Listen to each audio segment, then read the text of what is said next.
Assalamualaikum warahmatullahi wabarakatuh. Alhamdulillah wassalatu wassalamu ala rasulillah wa ala alihi wa sahbihi wa mawala amma ba'd. Kembali lagi di channel Jiwa Tutor, tempat berkumpulnya para YouTuber pemula. Seperti biasanya, saya di sini akan membahas tentang yang berhubungan dengan YouTube. Kerja algoritma pencarian YouTube seperti pencarian Google, pencarian YouTube juga memiliki algoritma pencarian yang selalu berusaha menampilkan video yang paling relevan untuk kata kunci yang diketikkan oleh orang di pencarian. Cara meningkatkan ranking video di pencarian YouTube, setiap video diberi peringkat penilaian berdasarkan berbagai faktor, termasuk diantaranya yang disebut dengan metadata video dari konten video dengan kata kunci yang diketikkan oleh penonton. Selain itu, algoritma YouTube melihat video mana yang paling banyak mendorong keterlibatan dan interaksi untuk sebuah kata kunci tertentu. Hasil penelusuran bukanlah daftar video yang paling banyak viewsnya ya kawan-kawan untuk kata kunci tertentu. Oleh sebab itu saya bahas ya secara terpisah dari masing-masing algoritma YouTube agar nanti Anda mudah ya untuk memahami dan langsung menerapkan pada video YouTube Anda secara mudah. Yang akan saya bahas di sini fokus pada cara kerja algoritma pencarian YouTube ya kawan-kawan. Cara kerja algoritma pencarian YouTube melihat relevansi antara metadata video dan beberapa hal penting lainnya sebelum ditampilkan di halaman hasil pencarian YouTube. Yang menjadi proses dan penilaian utama YouTube dalam menampilkan video di pencarian YouTube adalah judul video YouTube ya teman-teman. Judul video YouTube merupakan crawling pertama kali yang dilakukan algoritma YouTube untuk menampilkan hasil dari kata kunci yang diketikkan seseorang di pencarian YouTube. Namun bukan hanya itu saja, judulnya juga harus akurat ya dan sesuai dengan kata kunci YouTube. Kemudian deskripsi video ya kawan-kawan. Cara kerja algoritma pencarian YouTube selanjutnya ketika menampilkan video di hasil pencarian juga memperhatikan keserasian antara judul dan video dan deskripsi yang ditulis.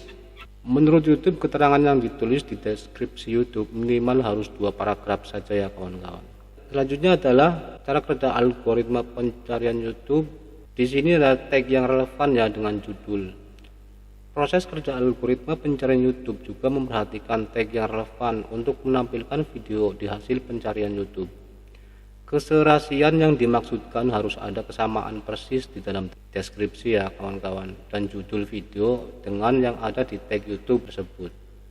Untuk selanjutnya, nama file video juga menjadi hal penting dalam penilaian YouTube ya. Untuk menampilkan video adalah nama file dari video tersebut harus sesuai dengan judul, deskripsi dan tag.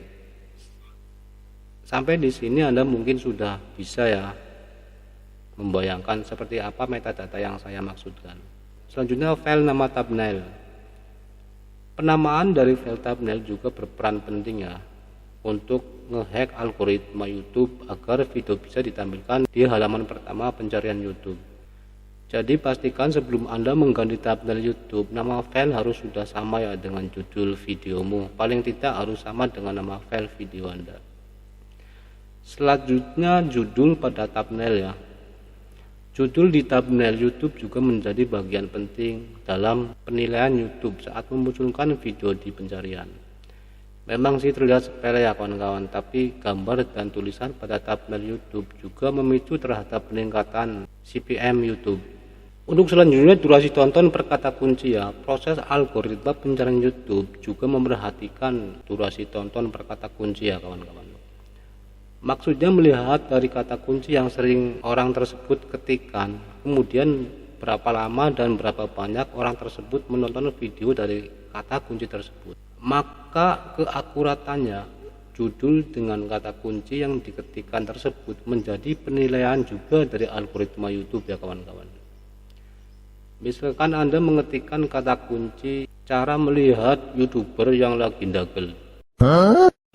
Kemudian Anda mengklik judul yang sesuai dengan yang Anda ketikkan, maka YouTube akan menampilkan video di hasil pencarian judulnya yang sama persis dengan kata kunci yang Anda ketikkan. Selanjutnya adalah histori tontonan. proses algoritma pencarian YouTube untuk menampilkan video di hasil pencarian pengguna, juga melihat histori tontonnya. Contohnya gini, misalkan Anda mengetikkan kata kunci cara mengatasi klaim hak cipta di YouTube. Kemudian Anda menonton dari channelnya si dia, maka ketika Anda mengetikkan kata kunci lain, misalkan cara jadi YouTuber viral, dan di channel YouTube si dia ada postingan tentang itu, maka videonya si dia juga akan ditampilkan di pencariannya. Bagian ini berkaitan erat dengan proses kerja algoritma pencarian YouTube ya. Selanjutnya, rata-rata durasi tonton video YouTube. Selain keserasian metadata yang sudah dijelaskan tadi, algoritma pencarian YouTube juga memperhatikan watch time ya. Semakin tinggi durasi tontonnya, maka semakin tinggi peringkat video tersebut di hasil penelusuran YouTube. Selanjutnya, tingginya retensi penonton. Retensi penonton juga berperan penting dalam penilaian YouTube untuk menampilkan video di hasil pencarian YouTube. Retensi penonton meliputi like ya. Video tersebut memiliki banyak suka, baik dari yang subscribe atau yang tidak, dan share. Banyaknya orang yang membagikan video juga menjadi penilaian yang signifikan ya di YouTube, baik membagikan link atau URL-nya di media sosial.